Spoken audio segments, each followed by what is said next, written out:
And besides, you said virtual. There's a pushback against remote work. There's big time remote pushback. Your employers, because there's studies that show that they've lost so much money in revenue from having people work from home.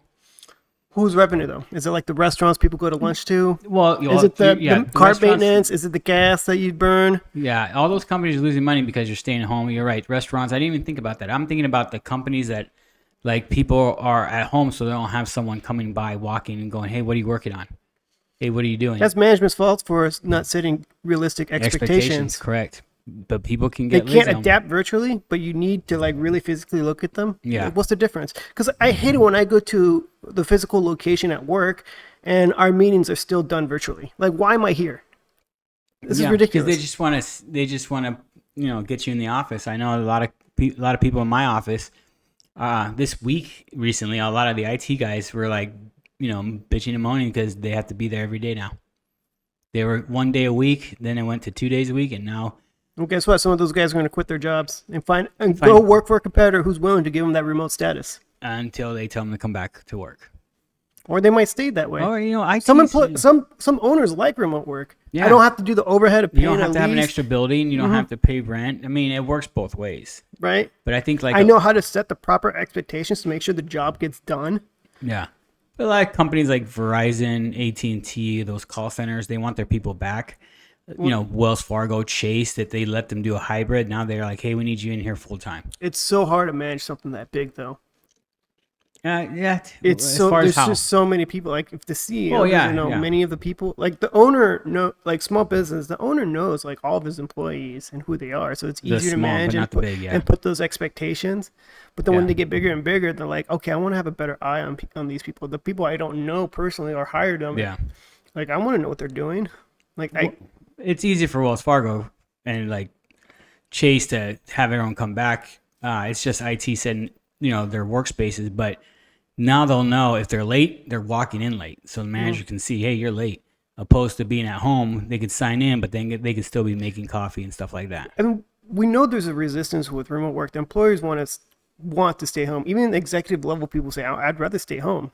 And companies are not providing any means to meet halfway, such as, hey, remote work, or we'll give you the option to, if you start coming to the office, we'll give you a stipend for travel, like your gas, like a gas stipend per month. We'll give you a pay bump for having to, people buy lunch at the local restaurants when they go to work rather than just make the food at home.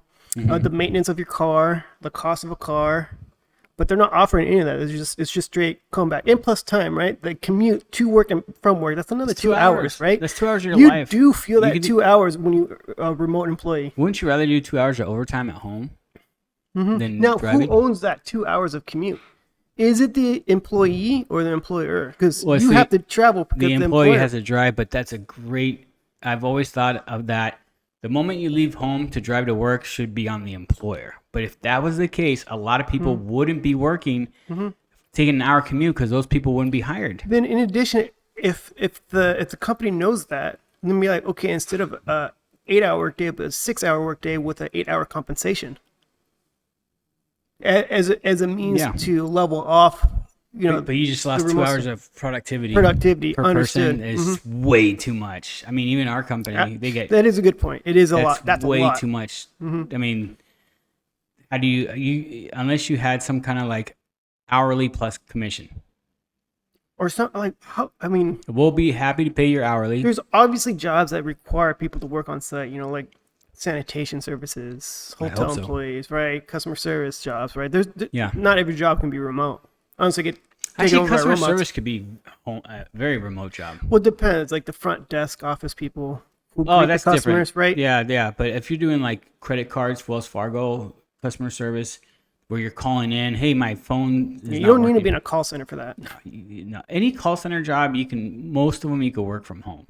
And you can make because COVID showed us that every call center went home. The lockdown showed us a lot of our possibilities of what can be done productivity-wise. And people have the path dependency that they don't want to change, and there's people who adapt to change. Those two are always going to exist now. Now, like I said, People are going to quit their jobs to tell them to come back because they're going to find the employer who says, hey, we embrace remote work. We love it too, just like as much as you do. Here's another thing though too, and I'm just bringing up a story about a buddy of mine. I can't say his name, Taylor. Anyways, he was working 2 jobs during COVID, 2 full-time jobs, working from home. And even after COVID, he was still working 2 jobs, in the IT world, that either the other employers didn't know. So maybe they want you in the office to prevent side hustles. Side hustles was a big thing 2 years ago. And it still is. People are still trying to find side hustles.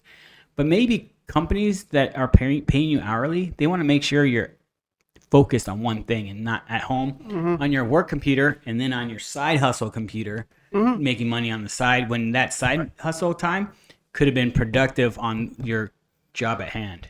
Right, because when you hire someone, you want them to be fully committed to the job you hired them for. Yeah, so pay them more so they don't need a side hustle. Thanks for watching our clip. If you want to see more clips like this and you like our views, like the show, click here for some more clips. If you want to hear the whole podcast, watch the whole podcast, click here for the whole podcast. Remember, like, subscribe, hit the notification bell, and we'll get back to you. Thank you, and have a great day.